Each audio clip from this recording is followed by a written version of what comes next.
Dear student, you are most welcome to our educational channel mechanical Pandit. और मैं आपके प्यारे पांडे सर। आज स्ट्रेंथ मटेरियल के अंदर shear force and bending moment diagram के ऊपर एक बहुत ही अच्छा सा न्यूमेरिकल करेंगे।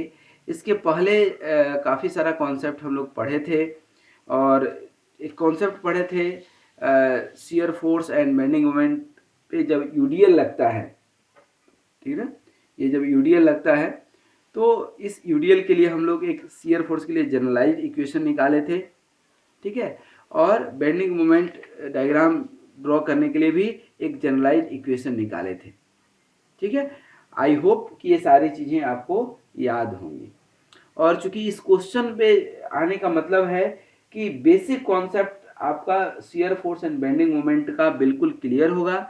नहीं क्लियर है तो प्लीज़ आप लेक्चर नंबर 51 से लेकर के 70 तक एसएफडी बीएमडी के ऊपर ही है, तो उसको आप कोशिश कीजिए कि एक बार देख लें। बीच के लेक्चर्स, लेक्चर नंबर 52, 53, ये सब बहुत इंपॉर्टेंट लेक्चर्स हैं, तो उसको आप एक बार देख लीजिए। हालांकि इस क्वेश्चन को हम बहुत बेसिक लेवल से लेकर चलेंगे ताकि आपको कहीं भी दिक्कत ना हो, ठीक है। मेरी पूरी उम्मीद है और नहीं दिक्कत होगी, ठीक है ना, दिक्कत नहीं होगी। I can assure you. तो चलिए सबसे पहले क्वेश्चन हम पढ़ते हैं। किसी भी क्वेश्चन में गिवन जो है, तो ये डायग्राम चूंकि पहले से हम बना रखे हैं, लेकिन आपको ये डायग्राम बनाना है, ये मैं अभी आपको समझा भी दूंगा। देखिए क्वेश्चन पढ़ते हैं। ए सिंपली सपोर्टेड बीम। अब देखिए सिंपली सपोर्टेड बीम जैसे ही ये कहा तो कई सारे कंडीशंस जो हम बता चुके हैं आपको कि दोनों एंड पॉइंट पर बेंडिंग मोमेंट जीरो होंगे, नॉर्मल रिएक्शन कैसे निकालते हैं, ये सारी चीज़ें दिमाग में आ जानी चाहिए। ऑफ लेंथ 10 मीटर, ये पूरा लेंथ कितना है इसका 10 मीटर, पूरा लेंथ कितना है 10 मीटर। कैरीज द यूडीएल, ठीक है ना, यूडीएल कैरी करता है किस तरह से, इतना ही, पूरा यूडीएल नहीं कैरी कर रहा है, थोड़ा ही दूर कर रहा है UDL. And 2 point load as shown. अब 2 पॉइंट लोड भी इसके ऊपर काम कर रहा है, कहां पर, यहीं पर, ठीक है ना। कितना कितना का काम कर रहा है दोस्तों, ये 50 किलो न्यूटन लग रहा है, और ये लग रहा है आपका 40 किलो न्यूटन। और यूडीएल कितने का है, यूडीएल कितने का है 10 किलो न्यूटन पर मीटर पर यूनिट लेंथ, ठीक है। डिस्टेंस कितना कितना है, ये डिस्टेंस 2 मीटर है, ये डिस्टेंस कितना है आपका 4 मीटर है, तो ये बचा हुआ कितना हो जाएगा आपका 4 मीटर हो जाएगा, ठीक है। ये क्वेश्चन में गिवन है, ठीक है। Find maximum bending moment, you have to also find the maximum bending moment at which point bending moment maximum जो है लगेगा और कितना लगेगा। दूसरा जो है, अब थोड़ा सा इनको हम नामकरण कर दें। ये पॉइंट मान लीजिए ए हो गया, और ये क्या है आपका बी हो गया। ये पॉइंट आप सी मान लीजिए, ये पॉइंट डी मान लीजिए, ठीक है। तो यहाँ पर नॉर्मल रिएक्शन लगेगा आर ए, और यहाँ लगेगा क्या आर बी। कितना कितना लगेगा इसको हम कैलकुलेट करते हैं अब, ठीक है। ध्यान दीजिएगा, कैलकुलेशन फॉर, लिखेंगे calculation for normal reaction R A and R B, ठीक है। क्या होगा दोस्तों, total vertical force would be 0, पहला कंडीशन है, सबसे पहला और फेवरेट कंडीशन है। ध्यान दीजिए, R A plus R B equal to क्या हो गया, दो तो पॉइंट लोड ही है, 50 प्लस 40 प्लस ये यूडीएल 10 इंटू 4, 10 इंटू 4, ठीक है। तो ये कितना हो गया आपका 130, ये इक्वेशन नंबर 1 हो गया। देखिए कोई भी न्यूमेरिकल सॉल्व कीजिएगा मेरे तरह ही कैलकुलेटर आप भी रखिएगा, ठीक है।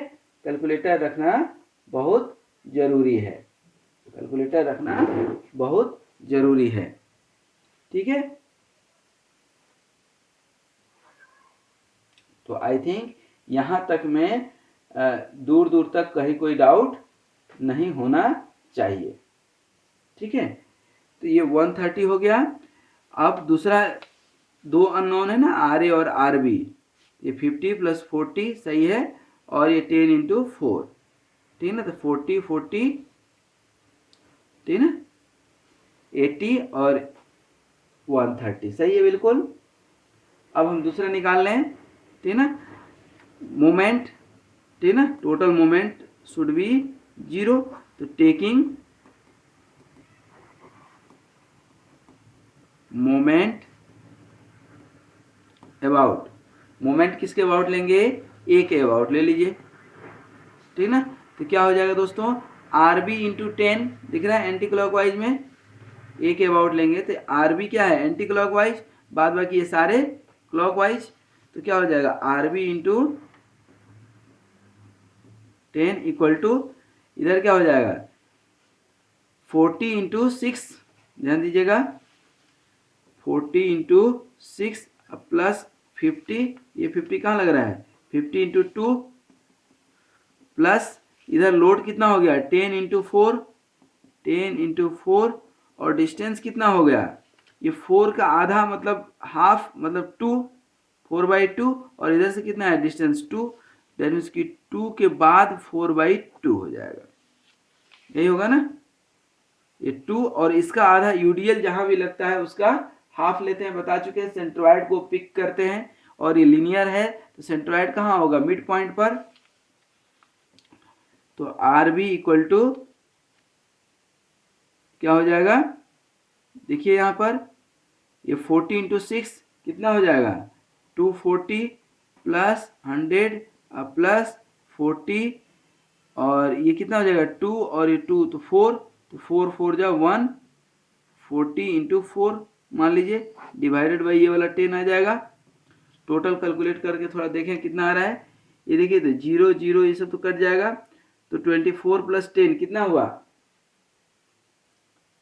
24 प्लस 10 44, सॉरी 24 प्लस 10 34 प्लस 16 कितना हो गया 50 किलो न्यूटन।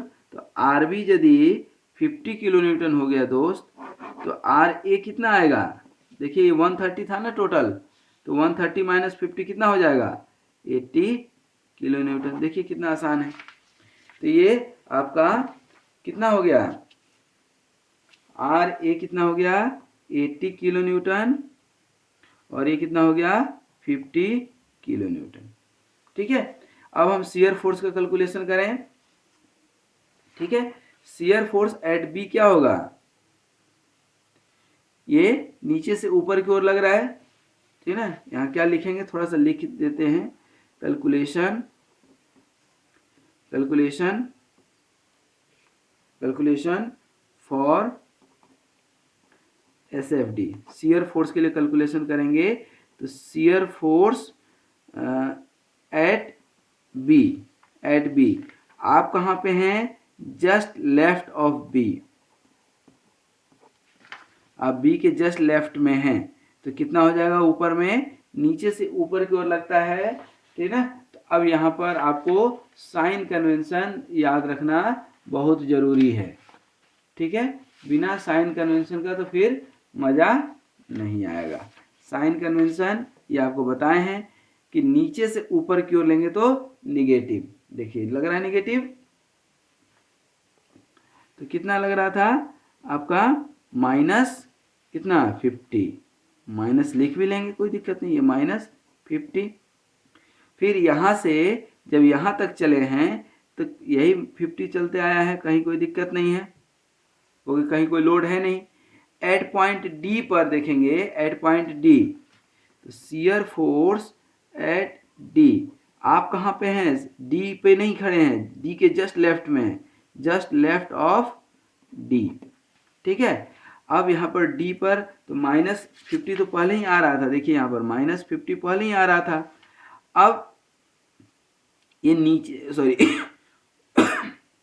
ऊपर से नीचे की ओर आप आ रहे हैं, तो ऊपर से जब नीचे की ओर आ रहे हैं तो क्या लेते हैं पॉजिटिव, ऊपर से नीचे की ओर लेते हैं तो पॉजिटिव देख लीजिए, ठीक है। तो ऊपर से नीचे की ओर हमेशा पॉजिटिव, तो प्लस क्या हो जाएगा 40, यही है ना। तो कितना हो गया -10, -10 मतलब यहाँ पर ये आ गए हम -10, ठीक है ना, यहाँ पर, ठीक है ना, 0 पे नहीं गए, 0 पे जाते तो यहाँ जाते हैं, लेकिन -10 है।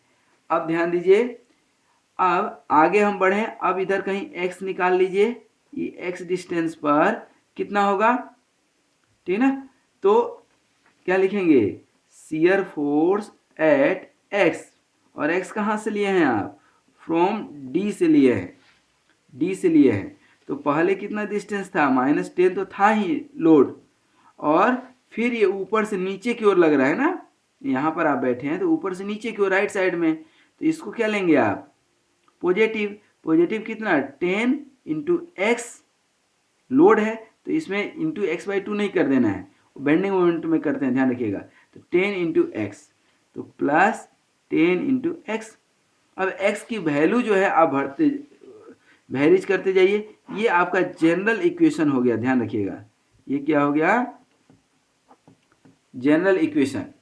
अब जनरल इक्वेशन के बाद इसको थोड़ा वेरी करते जाइए, एक्स को बढ़ाइए, एक्स ये 4 मीटर है ना, मिड पॉइंट में यदि हम निकालते हैं तो X equal to 2, at x equal to 2 पर क्या हो जाएगा, -10 प्लस 10 इंटू 2 इक्वल टू कितना हो जाएगा, 10 इंटू 2 20, -10 इक्वल टू 10। तो एक्स इक्वल टू 2 पर दैट मीन्स कि ये मिड पॉइंट पर शियर फोर्स कितना आ गया, 10, पॉजिटिव में, पॉजिटिव में 10 आ रहा है, ध्यान दीजिएगा, ये क्या आ गया, 10। समझिएगा इस चीज को, इस पॉजिटिव में क्या आ गया, यहाँ पर लिख देते हैं, ज़्यादा ऊपर नहीं जाएंगे, 10, ठीक है। और यहाँ पे और अभी आगे बढ़ते ही जा रहे हैं, आगे क्या हो रहा है, बढ़ते जा रहे हैं, ठीक ना। तो एट x इक्वल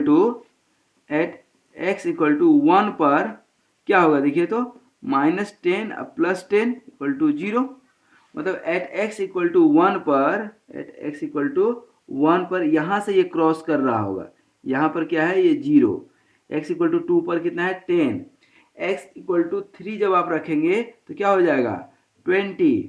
अब x इक्वल टू 4 पर, एट x इक्वल टू 4 पर रखेंगे तो -10 प्लस 10 इंटू 4 कितना हो जाएगा, 30। मतलब यहाँ पर जो है ये कितना हो जाएगा, कितना हो गया, 30। और ये यहाँ पर 0 है, यहाँ x इक्वल टू 2 पर 10 है, x इक्वल टू 4 पर आ गया 30, और x इक्वल टू 4 पर ही एक पॉइंट C पे पहुंच गया, मतलब, और C पर ही जो है देखिए 50 किलो न्यूटन का लोड लग रहा है। तो जस्ट आप इधर आएंगे तो at x equal to, at, देखिए यहाँ पर at C 50 kilo newton load is also acting, ठीक है। तो आल्सो एक्टिंग मतलब क्या है कि अब सी के लेफ्ट साइड में आप आ जाए थोड़ा सा, तो एट सी पर आप क्या निकाले, ये 30 प्लस में, तो एट सी जस्ट राइट में कितना था, 30, और जस्ट लेफ्ट आप आकर के देखेंगे, ठीक ना, इसके लेफ्ट आ जाएंगे तो फिर ये ऊपर से नीचे पॉजिटिव, मतलब कितना आ रहा है, 30 प्लस 50 दैट मीन्स की 80, और ये आगे आपका फिर ये ऊपर उठ जाएगा कितना, 80, मतलब 30 के ऊपर, और यही जो है अब सीधा यहाँ आ गया, और देखिए आर ए भी कितना है, 80। अब इसको आप क्या करेंगे, मिलाएंगे, किससे, प्यार से, किस तरह से कि ये यहाँ 0 जा रहा है और यहाँ पर देखिए एकदम बढ़िया बन रहा है, ठीक है। और ये वैल्यू कितना आ रहा है आपका, 10, ध्यान दीजिएगा, ये 10 आ रहा है, ठीक है।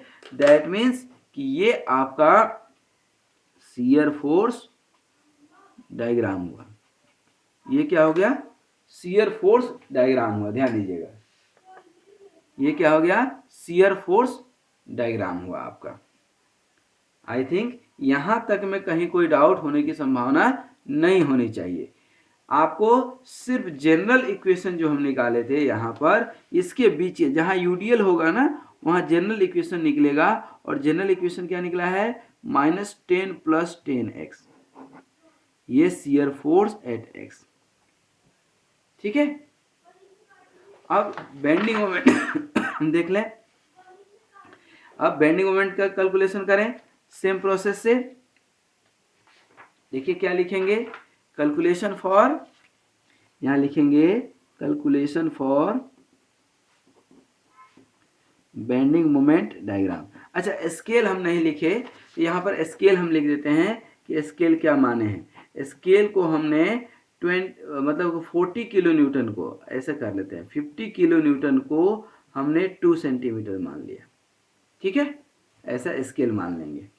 तो 50 किलो न्यूटन के लिए 2 सेंटीमीटर ड्रॉ कर लिए, विदाउट स्केल नहीं ड्रॉ करना है, नहीं तो गलत हो जाएगा, ठीक है। आइए बेंडिंग मोमेंट दोनों फिक्स्ड पॉइंट पर, एंड पॉइंट पर क्या होगा, 0, इसमें दिमाग ही नहीं लगाना है। बेंडिंग मोमेंट एट डी हम देखें, पहले कैलकुलेट कर देते हैं, उसके बाद जो है वैल्यू रखेंगे। देखिए बेंडिंग मोमेंट एट बी पर क्या होगा, 0, आपके सामने है। फिर बेंडिंग मोमेंट एट डी निकालेंगे, बेंडिंग मोमेंट एट डी तो क्या होगा, बेंडिंग मोमेंट एट डी, अब इसके बीच कोई लोड है नहीं तो लीनियर इक्वेशन बनेगा, ठीक है। तो यहाँ पर आर बी इंटू लेंथ कितना है 4 मीटर और एंटी क्लॉकवाइज है तो क्या लेते हैं प्लस, तो ये R B into 4 that means की 50 into 4 equal to 200 kilo newton metre. तो ये क्या हो गया आपका बेंडिंग मोमेंट एट डी। अब बेंडिंग मोमेंट एट एक्स निकाल लें, इक्वेशन तो हमें चाहिए। तो बेंडिंग मोमेंट एट एक्स, और एक्स कहाँ से लिए हैं आप, फ्रॉम डी, देख लीजिए फ्रॉम डी से ही तो एक्स डिस्टेंस लिए हैं, ठीक है। अब यहाँ पर एक चीज देखिए कि ये आर बी तो यहाँ भी लग रहा है, तो इक्वेशन क्या बनेगा, ध्यान दीजिएगा, आर बी एंटी क्लॉकवाइज लग रहा है तो प्लस लेंगे, तो R B 4 plus X, R B distance कितना हो गया 4 प्लस एक्स, सही है। और यहाँ पे 40 किलो न्यूटन भी लग रहा है, लेकिन ये क्या क्या लग रहा है क्लॉकवाइज, तो minus 40 into x, 40 into x, ठीक है। और ये यूडीएल भी लग रहा है, ठीक है ना, यूडीएल कितना है 10, तो माइनस 10 इंटू एक्स तो लोड हो गया इंटू एक्स बाई 2, तो देखिए 10 एक्स स्क्वायर इधर आएगा कि नहीं, इसको जब आप निकालेंगे आर बी का वैल्यू कितना है 50 into 4 plus x minus 40 x minus 2 और 10 कट जाएगा तो क्या हो जाएगा 5 एक्स स्क्वायर, ठीक ना। तो ये क्या हो जाएगा आपका जनरलाइज इक्वेशन। और जनरलाइज इक्वेशन आप यदि ध्यान देंगे तो ये क्वाड्रेटिक इक्वेशन जा रहा है, क्वाड्रेटिक इक्वेशन जा रहा है, इसका मतलब कि पैराबोलिक कर्व बनेगा, इसमें कहीं कोई डाउट नहीं होना चाहिए, ठीक है। अब x के डिफरेंट वैल्यू पर, अब x कहाँ तक लेकर के जाना है ये भी ध्यान रखना है आपको।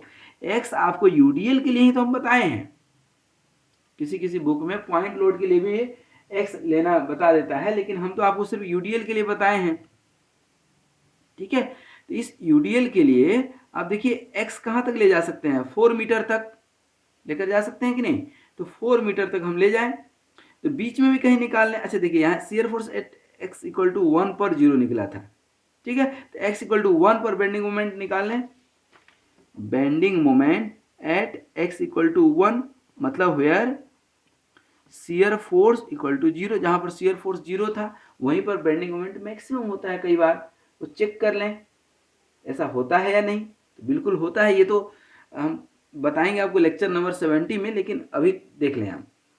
अब यहाँ निकालेंगे तो 50 इंटू 4 प्लस एक्स कितना हो गया 4 plus 1 minus 40 into 1 minus 5 into 1 का स्क्वायर, मतलब क्या हो गया ये 250 माइनस 40 माइनस 5, 250 माइनस 45 मतलब 205, ठीक है। 205 आपका बेंडिंग मोमेंट आया कहाँ पर, जहां पर शियर फोर्स क्या था 0 था, ठीक है। तो यहाँ पर आया है 205, और ध्यान दीजिएगा यहीं पर मैक्सिमम होगा, ठीक है ना। यहाँ पर लिख भी देते हैं the point where shear force is 0 bending moment will be maximum, the point where shear force is 0 bending moment will be maximum. ठीक है, तो अब इस हिसाब से ये मैक्सिमम हो गया। अच्छा, आप बेंडिंग मोमेंट एट डी भी निकाल चुके हैं 200 किलो न्यूटन। ठीक है, एट एक्स इक्वल टू 1 भी निकल गया। अब एक्स का जो भी वैल्यू आप रखना चाहें रख सकते हैं। At x equal to bending moment at C यदि हम निकालते हैं, मतलब क्या है, एक्स इक्वल टू 4। देखिए यहाँ पर बेंडिंग मोमेंट एट सी यदि आप निकालते हैं तो एक्स इक्वल टू 4 रखना पड़ेगा। तो रख देते हैं, क्या है 50 into 4 plus 4 minus 40 into 4 minus 5 into 4 का स्क्वायर। अब इसको आप सॉल्व कर लीजिए। इसको आप सॉल्व करेंगे तो you will get here 160 kilo newton metre. ठीक है, तो ये 160 निकल गया। और बेंडिंग मोमेंट ये कहाँ पर, सी पर। और जब ए पर निकालेंगे, ए पर निकालने की जरूरत नहीं है, bending moment eight A will be 0। आप तो अभी याद रख लीजिए, क्योंकि मैं बार बार अब नहीं बताऊंगा। ए इक्वल टू 0। अब इस सब वैल्यू रख दीजिए। ध्यान दीजिए कहाँ पर bending moment at B equal to 0 आया था। ठीक है, बेंडिंग मोमेंट एट डी कितना निकला था 200। तो बेंडिंग मोमेंट यही है ना पॉइंट डी, डी पर कितना आया 200। और bending moment at x equal to 1 पर 205 ये निकाले हैं। और bending moment at C, C पर 160, दैट मीन्स यही सी वाली लाइन है। कितना है ये, कितना है आपका 160। और ए पर क्या हो गया 0। तो अब ध्यान दीजिए, ये तो हम वैल्यू निकाल लिए कहाँ पर, बी डी सी ए पर वैल्यू। अब इसको मिलाएंगे कैसे दोस्तों, तो ध्यान दीजिए जहां पर यूडीएल होगा, यूडीएल अभी हम देखे थे कि पैराबोलिक इक्वेशन बन रहा है। देखिए यहां पर, ठीक है। और यहां पर एक पॉइंट और ध्यान रखिए, हम मैक्सिमम बेंडिंग मोमेंट कितना होगा कैसे निकालेंगे, ठीक ना, तो वो भी अभी हम आपको बता देंगे। ऐसे मैक्सिमम बेंडिंग मोमेंट कहाँ पे होगा, अभी तो हम जहाँ पर शियर फोर्स 0 होता है, अब उसको कॉरस्पॉन्डिंग करके भी हम बता देंगे अभी।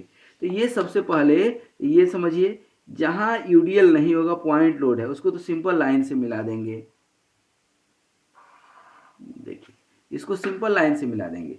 लेकिन ये जो है आपका क्या होगा, पैराबोलिक कर्व। यहाँ से लेके यहाँ तक के बीच ये क्या होगा, पैराबोलिक कर्व,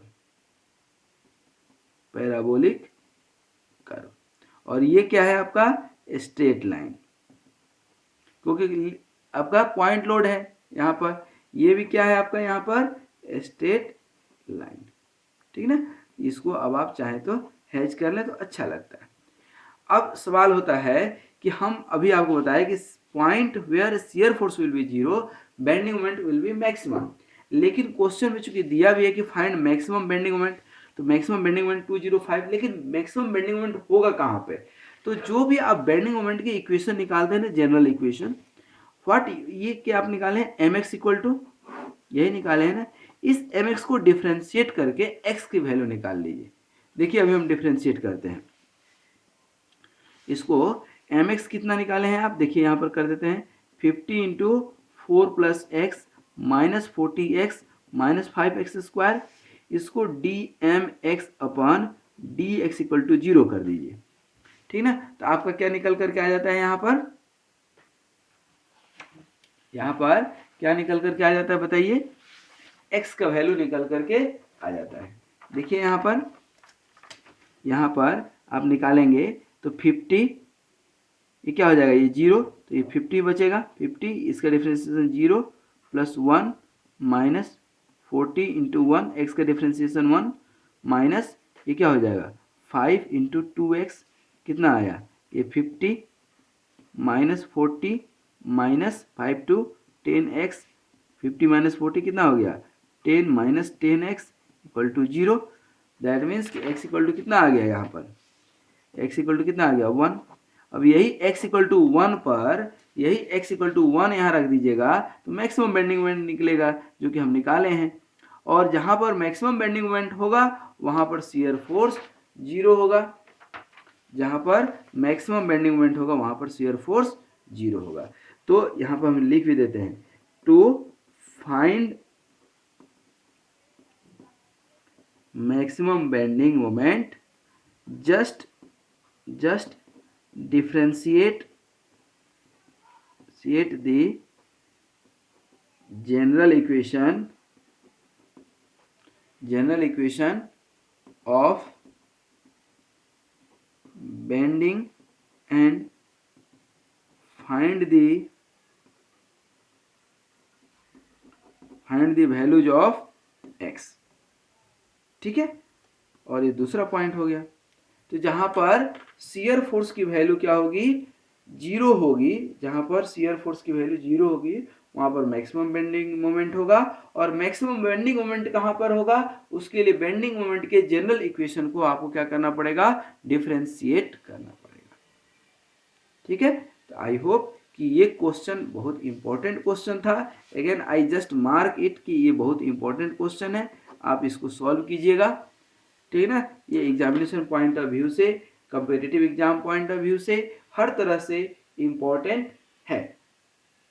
ठीक है, तो wish you all the best, do the practice, and also I request you all कि प्लीज़ प्रमोट दिस चैनल। ये चैनल में बहुत अच्छे अच्छे वीडियो हैं, बहुत अच्छे तरीके से हमने समझाया है, ताकि और लोग भी लाभान्वित हो सके, आपके दोस्तों को भी फायदा मिल सके। कर भला तो हो भला। Thank you very much. Be happy, be healthy, and keep smiling. Thank you very much.